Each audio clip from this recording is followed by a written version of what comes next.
And yeah, you can see it's Georgia, Florida, from Jacksonville, Florida. Good to have you to join us here for just a few minutes as we talk a little bit about the pregame between Georgia and Florida. Man, this is a huge game. This is a big game. Actually, it's a big game for both teams. It's a big game for Georgia because Georgia, obviously, of course, the number one team in the country, wants to continue to march toward the playoffs. It's a huge game for Florida, which is 5-2 in the on the season, because Florida wants to give an indication that Florida's back to what Florida used to be, and they're really gunning for this game to move to the next level under head coach Billy Napier. So this is a big game. Now, a couple of weeks or so ago, most prognosticators was saying, well, they didn't see much trouble between Georgia and Florida. They felt like Georgia obviously was going to hold on and win this game and had the much better team. But Florida has played much better the last 2 weeks. Now, if you just look at it on paper, you just kind of look at this game and you analyze both teams and you kind of put Georgia on one side, Florida on the other, and you say, okay, what is this game going to be like? You would have to say that Georgia is the big favorite, the heavy favorite, but this is a rivalry game. It's at a neutral site. Florida's going to be gunning. Georgia needs to be ready. And, I think most Georgia fans have kind of the heebie jeebies about this game, obviously. Georgia feels confident that they're going to win. However, it is that game. It's a rivalry game, and Florida's going to be sky high. Good to have Robert with us. It is us versus us. We just need to play like we should. I agree, Robert. Jason says, "Go Dogs, beat those Gators." Absolutely. If you have a comment, we'd love for you to give us a comment. If you have a prediction on the game, we'd love for you to give us that prediction. Now, we have predicted that Georgia will win this game 31-7. Hey, Roy, how you doing? That we have predicted Georgia will win this game 31-7, 17, 31-17. That's our prediction. I think it's going to be tight for at least the first half of this game. I think it's going to be a close game. Jeff, for me, a key is the first quarter. No mistakes for Georgia, no mistakes. Get a good first drive, score on that first drive, establish some dominance for Georgia, and then I think that's going to be a key thing. For Georgia, I think it's important that Georgia has no turnovers, no quirky stuff, no weird stuff. Hang in there. Do what Georgia needs to do. Momentum, I think, is going to be a big part in this game. So, this is this. Well, for me personally, I have kind of, apprehension about this game, but that doesn't matter because I have apprehension about every Georgia game. So um, it really doesn't matter what I feel about it. So let's check out some of what you're saying. John Tavia says Georgia's going to win 48-17. Brandon has it a little closer, 27-21. We need to put points on the board like we did against Kentucky. I was thinking the same thing, Raymond. That if Georgia can get that start like they did against Kentucky, Georgia immediately went out and established dominance against Kentucky in that home game against Kentucky when Kentucky came in with some momentum and sky high with visions of beating Georgia. I think if Georgia can do that immediately, then that'll be a great thing.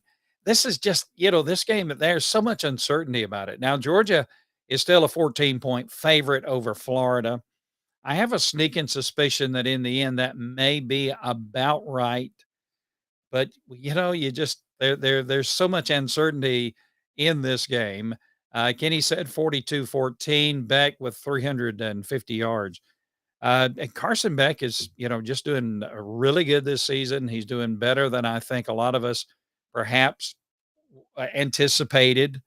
I was very impressed, by the way, with Carson Beck with an interview that he had with Tim Tebow on game day today. I was very impressed with Carson and what he had to say. And I don't know if you had the opportunity to see that interview, but it was quite interesting to hear Carson. I think Carson's really grown in confidence. I think he's ready to go. I think this game is coming at the right time for Carson. I just, we're going to see. Deborah Kay says she remembers back in the 80s when Florida was number one. We knocked them off. Yeah, and I know they would love to do the same thing. Now, a little anticipation of this game. Georgia is 7-0 on the season, of course, undefeated in the SEC, 4-0. Florida currently is 5-2. They're 3-1 in the conference. Florida losing to Utah and Kentucky so far this season. Last week, Florida beat South Carolina 41-39 in that game. That was played that was a home game for South Carolina. So both teams really can, still control their own destiny.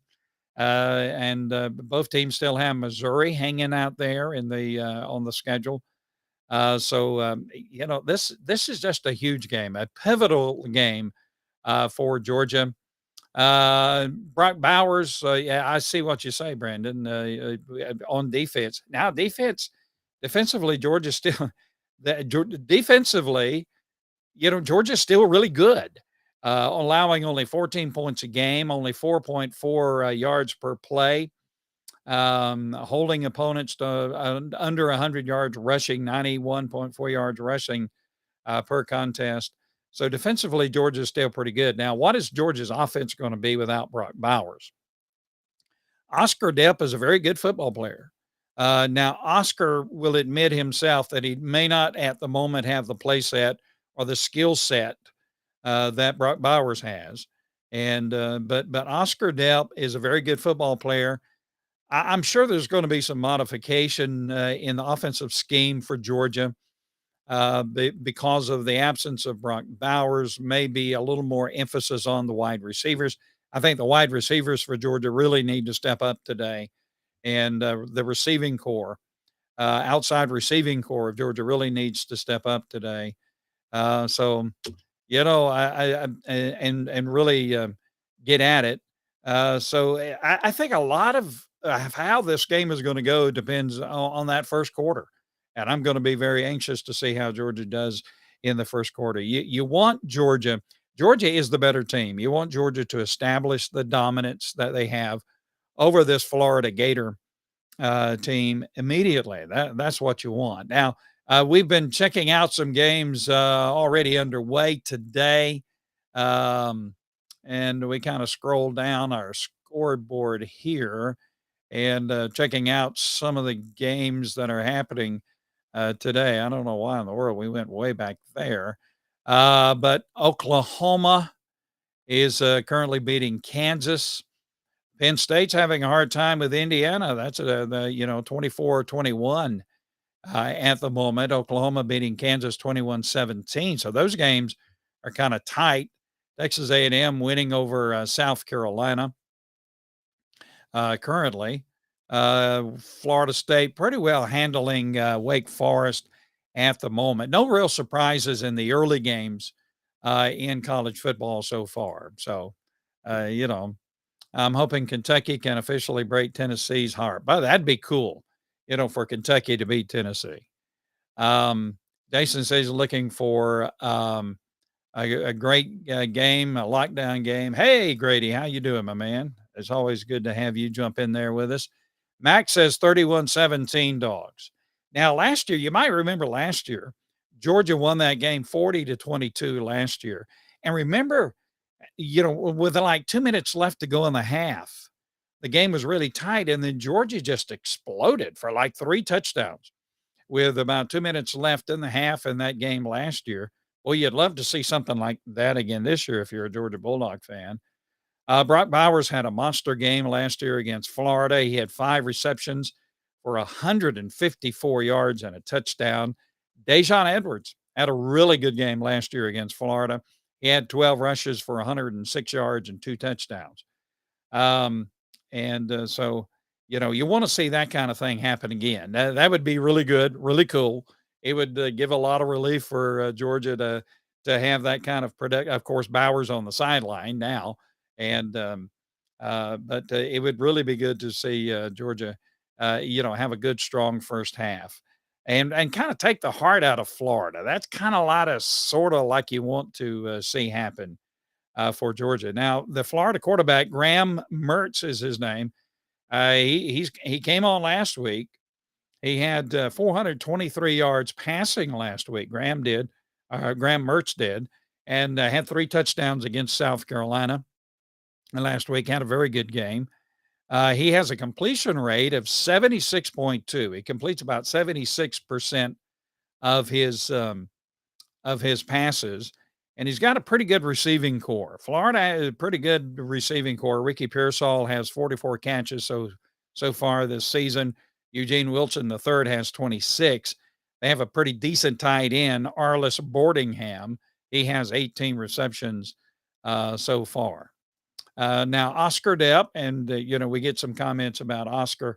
Oscar's played significantly so far this season. It's not like Oscar Depp is coming off, the bench with no experience in playing so far this season. He's had some pretty good, pretty significant snaps so far. Oscar is a sophomore. He's had 13 receptions so far this season with 160 yards and 2 touchdowns. And Oscar is not, he's a very talented player. Now, again, Brock Bowers, I think probably is the best football player in the country at any position. He's on the sidelines now after the surgery. He might come back if Georgia gets into the playoffs. I have a sneaking suspicion if that doesn't happen, if Georgia doesn't make the playoffs, then we've seen the last of Brock Bowers on the field. I don't think he would come back for for a bowl game or anything like that.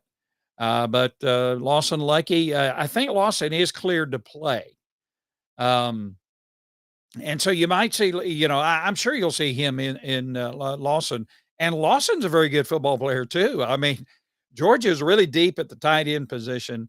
It's just that Brock Bowers has been so dominant that these other guys, and that's a good thing about what Kirby Smart does. When Georgia gets a big lead against an opponent, he plays the other guys. Rarely will you see, Coach Smart run up a score to like 60 to whatever.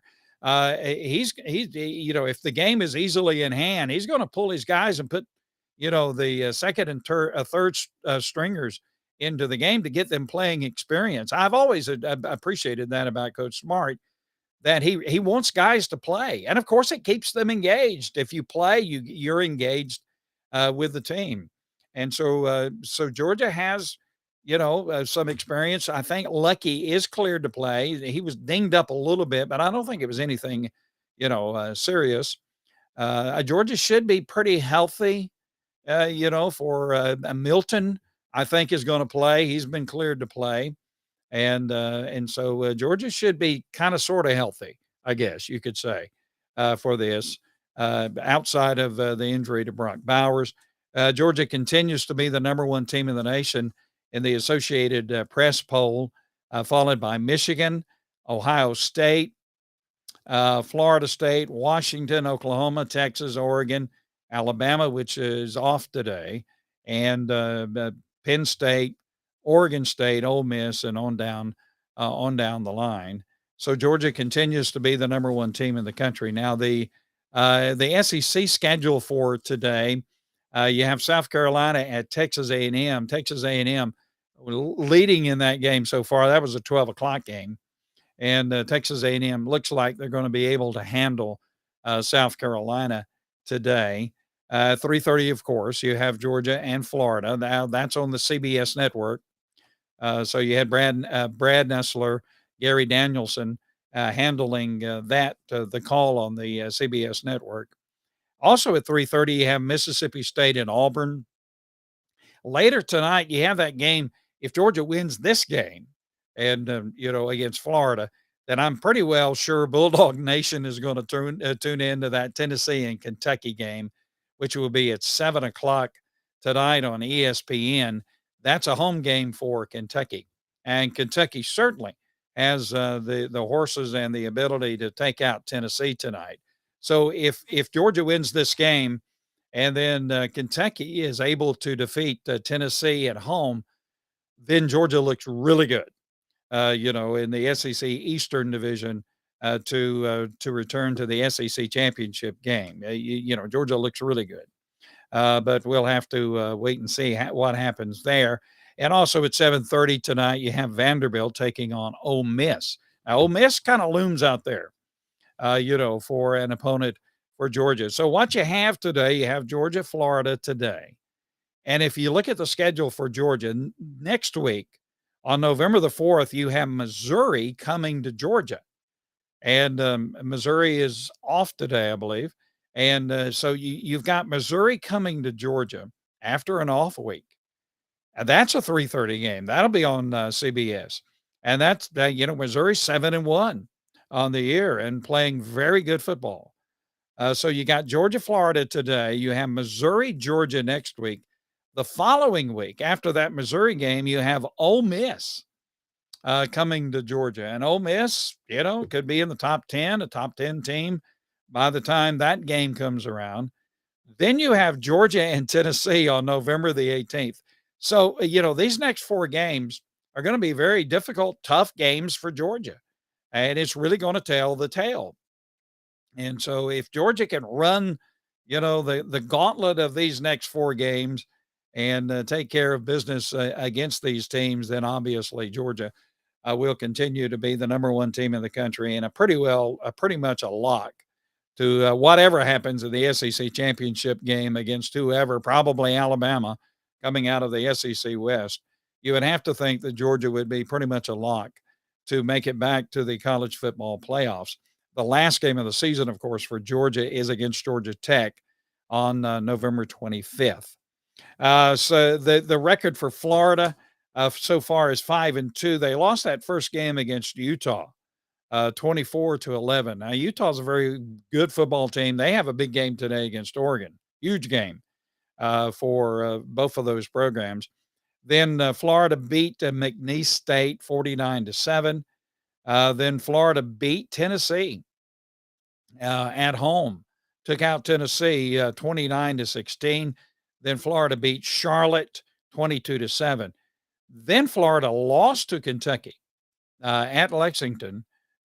Florida lost to Kentucky 33-14. Last week, or the week prior to last week, Florida rather beat Vanderbilt 38-14. And then last week, Florida won that game against South Carolina 41-39, a very close game. And that game was at South Carolina. So if Florida comes in 5-2, Georgia 7-0, the number one team in the country. Some very important games today. The 12 o'clock games. Oklahoma is still beating Kansas. I think we'll refresh that and and you probably have access to that wherever you are. But Oklahoma was leading Kansas late in the fourth quarter, and we're trying to check out what that score is, if we can get to it here on our feed. 21-17, Oklahoma leading over Kansas. Penn State having everything that it wants with Indiana, 24-21. So, kind of interesting. And South Carolina, it looks like Texas A&M is going to handle South Carolina. And Florida State is taking care of Wake Forest. Kind of interesting. And some other games of interest, outside of the conference. What is it? Clemson and North Carolina State. I guess. Yeah, I guess that game is at 2 o'clock, and I don't have a score on that game. You probably have access to it yourself. BYU at Texas, Oregon and Utah also at 3:30. Now that's a game to keep an eye on as far as national implications are concerned. Duke at Louisville late also at 3:30. Pitt at Notre Dame at 3:30. Coming up in just a few moments, and then some pretty good games later on. Brandon says Brock will go down as the greatest tight end in college football history. I don't think you can argue with that. He's just and those one-handed catches that Brock Bowers made last week. I mean, seriously, one-handed and two in a row, one-handed. I mean, who does that? He's big, he's strong. The surgery that he had, they call it a tightrope surgery. It's on the ankle. It's not necessarily really a it's a serious surgery, but it's not like a reconstructive type of thing. It's a repair type of thing, and so he can get over that pretty good. Brandon says if you put pressure on the quarterback, Florida quarterback, um, that's going to make it tough on him. Now, Mertz, I tell you, Jason, what do we think about Mertz? I think he's a pretty good quarterback. I do think, and I agree with Brandon. If you put pressure on Mertz, if Georgia can put some pressure on him in this kind of game, put pressure on him, and if the defense can play up to the capacity the defense can play to, that's going to put a lot of pressure on Mertz. Now, just to look at this game, Georgia has the better personnel, and Georgia should win this game. But this is a rivalry game. This is it's Georgia, Florida. It's Georgia, Florida. I mean, this is that game where you throw out the records, anything can happen. But if you just look at it on paper, Georgia has the better personnel, and Georgia should win this game. That's why Georgia is a 14-point favorite. But we shall see. Now we'll be back with you at halftime. We're about to get in there and get our stuff ready and get in the recliner and let's let her roll as Georgia takes on Florida. We'll be back with you at halftime to get your comments at halftime about the first half of this game. So we invite you to come back and join us then and give us some of your impressions of the first half. But as we close out our pregame look at Georgia and Florida, here's what we're going to say, and you know what we're going to say. Hey,